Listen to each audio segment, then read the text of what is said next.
Welcome to the Outdoor Sports Club. I'm Gilly Sniper 300 and I wanted to do a quick video. Sorry, I'm filming on my iPhone, so it may not be the highest quality video, but I wanted to do a quick video about this ambidextrous charging handle. It's the AXTS Raptor. I've been looking to get one of these for quite some time. They're kind of pricey. There's definitely cheaper, good quality ambidextrous charging handles out there on the market, but this one looked like it would be more along the lines of what I was looking for. And on my first AR here, and my goal wasn't, I promise my goal wasn't to blend the rifles in with the carpet, but anyway, on this first one I just took the standard charging handle and I bought this cheap latch here. So this is just a standard charging handle and it's got a cheap extended ambidextrous-ish latch, and it works really well. I've liked it pretty well, but one thing that I've heard complaints on is these oversized tactical latches tend to catch on your stuff, on your, you know, your clothing, twigs, tactical gear, etc. And they do a little bit. I haven't had a lot of trouble with it, but it is something that can happen. So I wanted something to be a little bit slimmer, trimmer, whatever, and also truly ambidextrous. And these have got really good reviews. And I like the way they operate. I like the way, you know, you can pull it, you know, like so. You can pull it just on one side or the other, and the way you manipulate it is always the same no matter which side you're on. Where this one you've got to pinch it over on this side and pull it over here. So I wound up never actually using this side.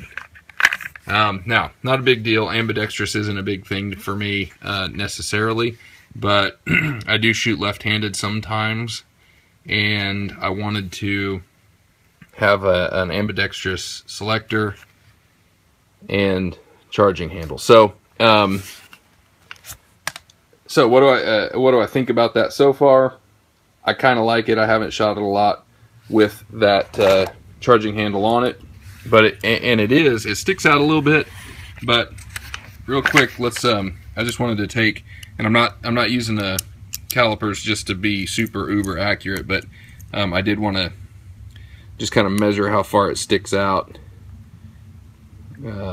just for comparison's sake. So trying to line that up there with I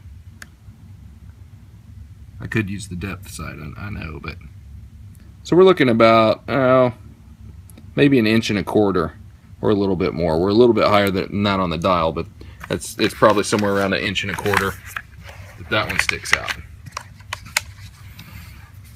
And then on this guy, you know what?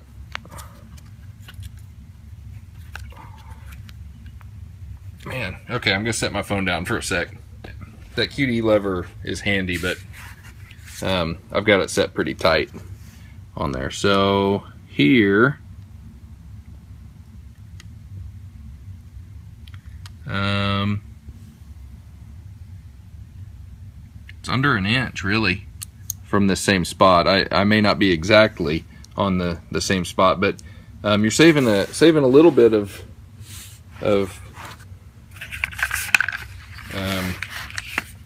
space there. You know, it doesn't stick out quite so far. Now it does stick out further on this side, obviously, but it doesn't stick out any further than this guy. It's also not as, it's kind of more refined, I guess, smoother, so it's not as apt, not as likely to actually catch on stuff.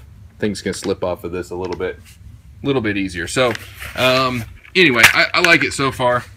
Seems to work pretty well. Now this, I paid $10 extra and just got one that's this is Cerakoted, flat dark earth. You can get different colors, and I actually just ordered it on Amazon. So it's a little pricey. It was right at about $100 for it, Cerakoted, and I think that's pretty close to flat dark earth. This is a Voltor that's supposed to be flat dark earth, and then the cheap I had the lower is Cerakoted flat dark earth, but I went ahead and just sprayed over it with a cheap spray can that's a little bit lighter, as you can see, so it's not a perfect match. But then again, I don't really care that much about them looking super nice, as long as they're functional, you know.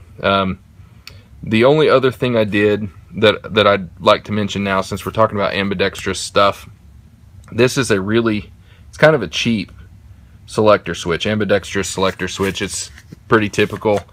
You just screw this side on. You load it in the same way, or you assemble it the same way, and then you just screw this side on. I had to grind this side down with a Dremel because I shoot most of the time over on, you know, right-handed, and I've never really noticed this when I'm shooting left-handed. I've never noticed this being in the way, but it kind of is. I don't mind it on the left-hand side being in the way, but when I'm shooting right-handed, I didn't want that sticking down where my finger had to wrap around it, so I went ahead and ground it down. But for, I don't know, I think that thing cost me 15 or 16 bucks, and there's some out there that cost you a bunch of money. And you know, I'm not saying that they're not worth it. Obviously, sometimes, like in the case of that, I go ahead and I choose to spend a little bit more money. But on something like this, it's just a lever for me.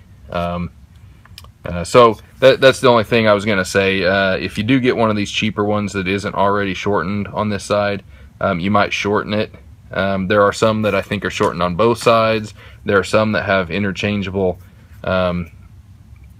levers on both sides, you know, or at least on one, where you can kind of pick the one you want. I went cheap. I used a Dremel tool and just ground that down, and then I polished it with the Dremel tool, and then it actually turned out pretty good. So I think that's all I really wanted to talk about, mainly. So far, I feel like this AXTS Raptor has been worth it. I really like the way this charging handle functions, and I'm kind of excited to go out there and shoot with this guy in there a little bit more. So there you go. Thanks guys, thanks for watching, and stay safe, happy shooting.